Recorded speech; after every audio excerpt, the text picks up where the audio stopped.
My late husband passed away when I was 4 months pregnant. It's been difficult without him, but my family did so much to support me. I moved in with them a month after. At the funeral, my older brother asked for a minute to talk and asked me if I wanted to go through with my pregnancy. I was shocked when I heard this, but even more shocked when he suggested that I make the right decision, not an emotional decision, and reconsider having my son. He gave many reasons, including that single widowed moms are considered too much baggage for so many men to date. I lost it on him and kicked him out. That was the last time we saw each other. My son is now 3 weeks old. The whole family met him and were happy to welcome him. My parents asked if I could let my brother meet my son, even for a few hours. I refused, but they said I was making a mistake by robbing my son of a future loving relationship with his uncle. They asked that I don't let my emotions dictate a decision that might have a lasting impact, but I said no. My extended family got involved and started pushing, especially after my brother started insisting, saying my husband was his dear friend, and what I'm doing right now would make my husband upset if he saw it. Am I being bitter and selfish? Why does brother want to see the baggage now? Not the idiot OP. Every time he says how much of a dear friend he was, remind him of that talk from his dear friend's funeral. Heck, remind the whole family of it. If he keeps pulling this manipulative BS, tell him that if he had his way, there would be no nephew to meet, so he can go on pretending he got his way. Then tell the family the same thing, that the day you were burying your husband, your brother told you that you should bury your baby too. Until your brother sincerely apologizes and makes amends. And to be honest, I don't know that I would ever see my brother the same way again. He doesn't need to be in your son's life. Is anyone else bothered by the way people keep telling OP not to make emotional decisions? Tell your extended family that the discussion is closed, and anyone who brings it up again will not be seeing your son for a long time. If and when you want your son to have a relationship with your brother, you will let him know.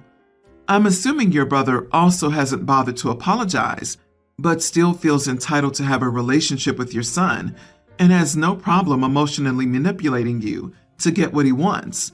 Yeah, no, you're not the idiot here. It seems that the brother's heart was in the right place, but he went about it wrong. Think about it. Assuming it was a planned pregnancy and the death was sudden, checking to see if someone who planned a two-parent household is up for now being a single parent is pretty awesome. That's a major change for someone, and checking on them to see if they're okay and up for being a single parent isn't something I often see in these situations. I fully agree with you. Bad wording, timing, and argumentation. OP, I don't think this is worth cutting your brother out of your life for good. He made an extremely insensitive comment, but he wasn't trying to be malicious. Sometimes people just remove the feeling from a tremendously emotional time like this and try to solve things logically, without any emotion or feelings, which doesn't work. Are you out of your mind? His reasoning for her to terminate was about finding a new man. Where the heck is it about her own mental health and financial stability? Y'all would tell someone to forgive a family member that stabbed them if they said pretty please. Agree. He wasn't worried about her. If he was, he'd have said, single parenting is so hard, especially after a tragedy. Are you feeling okay with it? He didn't say any of that because he wasn't worried about her or the baby. He was worried about her dateability because all his concern reduced to whether she'd be sufficiently attractive to other men. We know this because it's what he said. And while that may be his form of caring, OP has every right to find it misogynistic and gross. Methinks you're giving this dude way too much credit. My ex, Thomas, and I have been split for around 4 years. We have 2 kids together, tween twins, a boy and a girl. He remarried Sandy about 18 months ago, and she has 2 children, pre-tween and tween. Our current custody agreement is, I have the kids 2 weeks on 1 week off when they go to Thomas's. It's a private agreement we have as it works best with his job as he travels, so we make sure for that week he's home. Recently I got a text from Sandy asking if I could come pick the kids up. She had plans, and my ex had been held up at work. It wasn't a problem. I was on my way home from work so I could swing by and get them. I rang my ex to confirm that's what he wanted, and said it's around 5:30. I'll keep them for the night. He said that was great and he would let Sandy know. When I got to their place, my kids opened the door and were packed and ready to go. The kids called out that I was there and they were leaving, and she yelled out a goodbye. Sandy came running out of the driveway, waving her arms as I pulled out of the driveway. I stopped and asked what the problem was. She asked why I didn't take her kids. I said that wasn't what I agreed to, and I would never agree to that. She replied, "Why not? I'm always babysitting your kids." I said, "That's something between you and Thomas, but my kids are my responsibility, and I'm sorry, but I don't know your children well enough to take them back to my house and have them stay." I left, and within 2 minutes, Thomas was on the phone begging me to go back and get Sandy's kids because she always watches ours. I said the same thing to him and hung up. I got the kids home, and while they were having dinner, I asked how often Sandy watched them. My son said they don't normally see their dad till the weekend.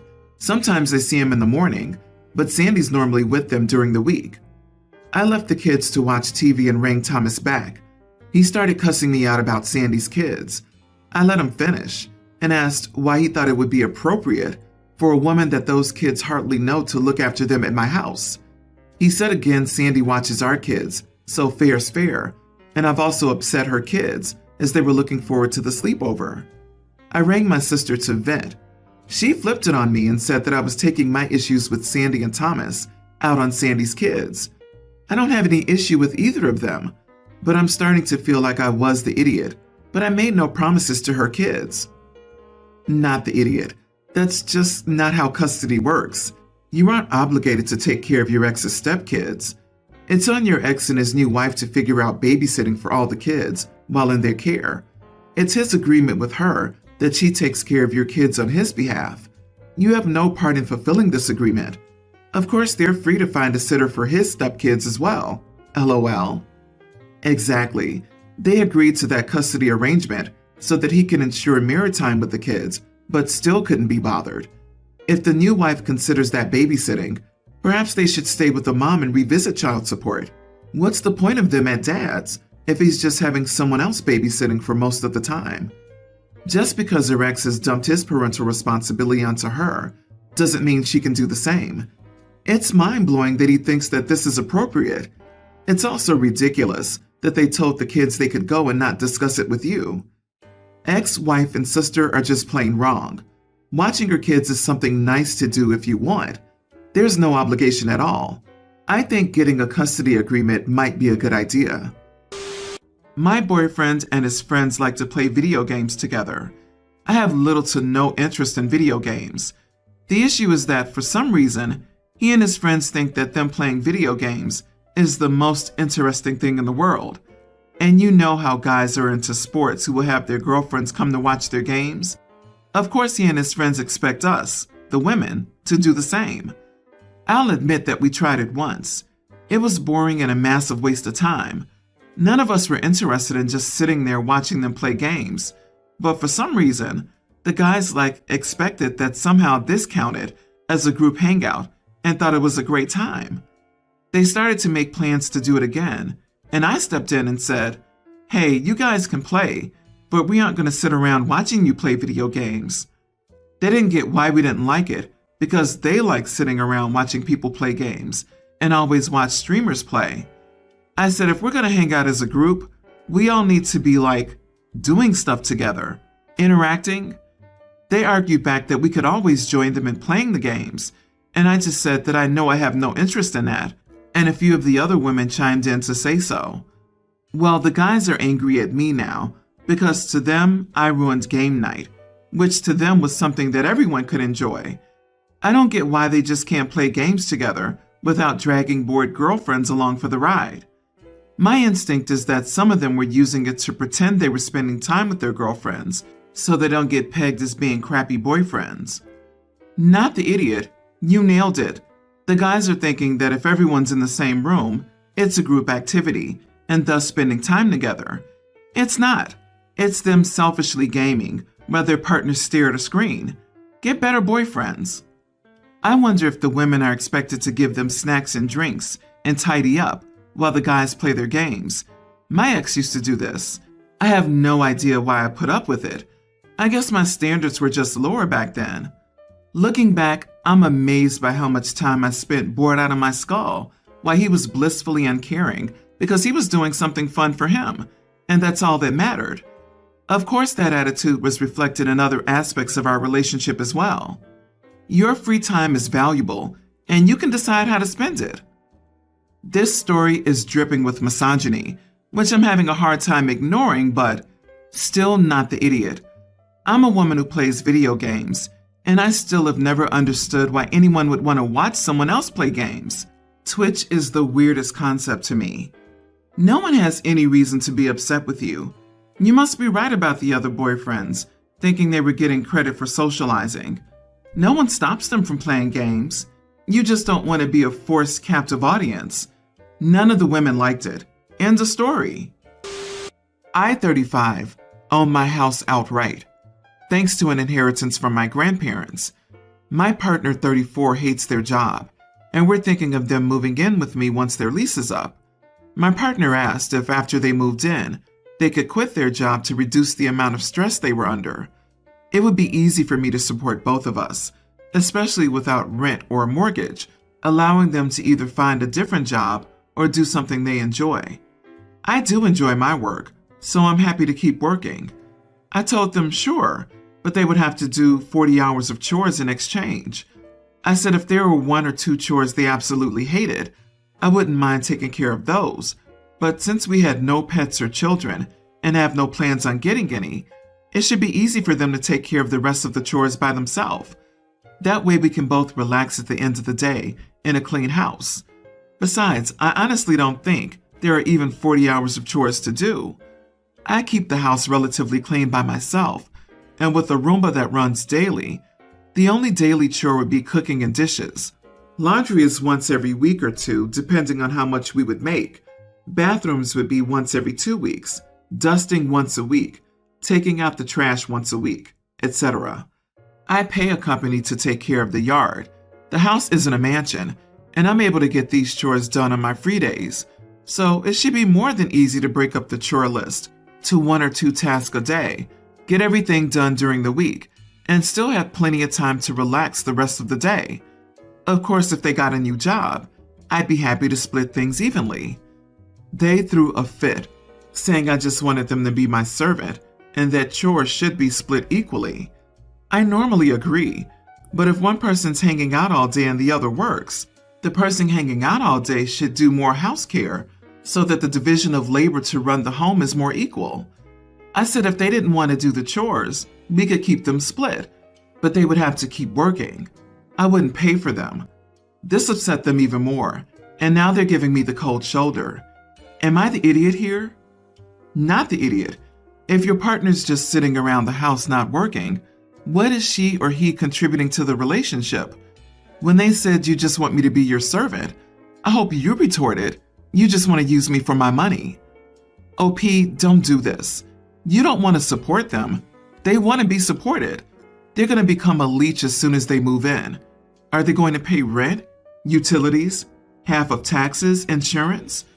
That they balked at the idea of managing the house in return for free rent does not bode well.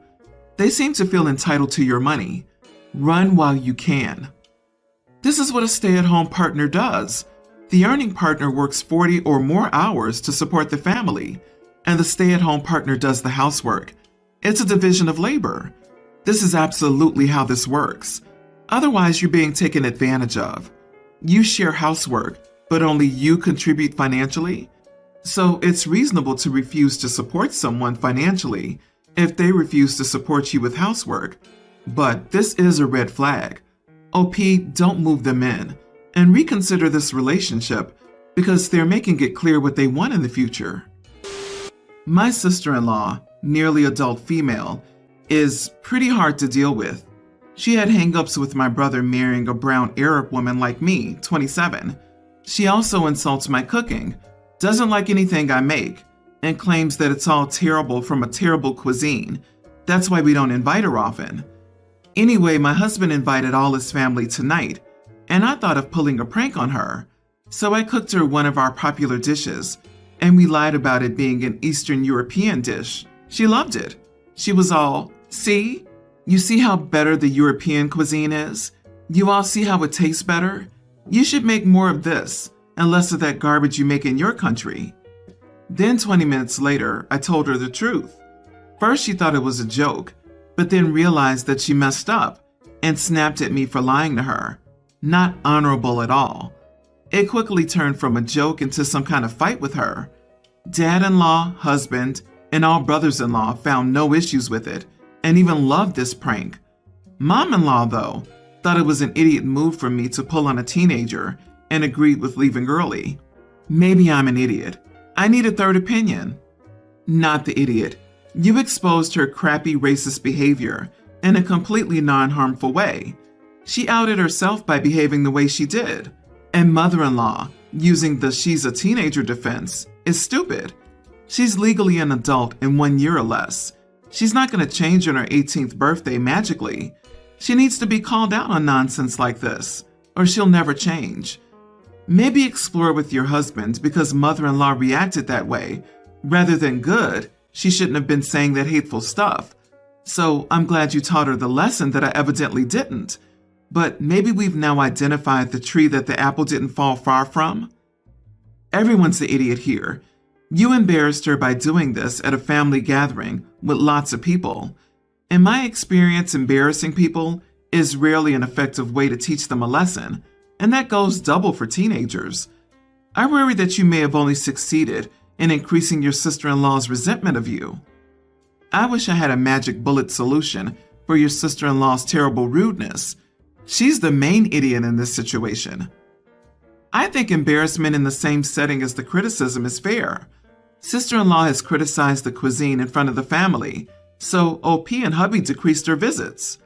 Serving her some good food with another label proved that it was the label, not the food. This is not serving an allergen to prove she's making it up, or serving only meat dishes when a vegan visits. I think the point was pretty clear. Her parents could have shut her down at any previous point and chose not to, but OP had to take action herself.